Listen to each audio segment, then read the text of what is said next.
Hello দর্শক বন্ধুরা, আশা করি আপনারা সকলেই ভালো আছেন।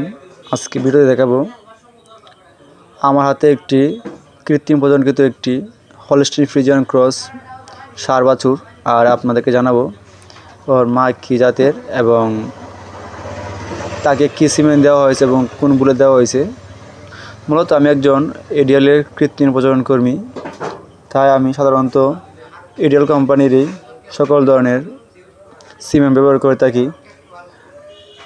মূলত আপনারা যে ভিডিওতে দেখতে পাচ্ছেন বাছুরটি, এটির মা হলো একটি দেশি গাভী। এটিকে আমি এডিএল কোম্পানির ফ্রিজিয়ান ক্রস 74% 54 বুল দিয়ে কৃত্রিম প্রজনন করেছি।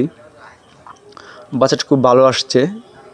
মূলত আমাদের এই বুলের বাচ্চাগুলো অনেক ভালো আসে, তাই আমি আপনাদেরকে বলবো যারা আপনারা খামারে আছেন অবশ্যই আপনারা আপনার খামারের গাভীকে এই সিমেন্টের বুলটি ব্যবহার করবেন, দেখবেন খুবই ভালো বাচ্চা আসবে।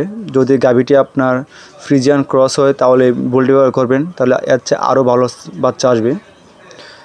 তো ধন্যবাদ সবাইকে, সবাই ভালো থাকবেন।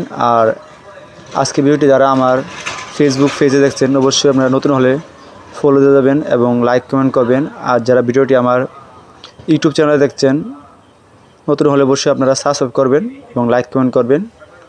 ধন্যবাদ সবাইকে, সবাই ভালো থাকবেন।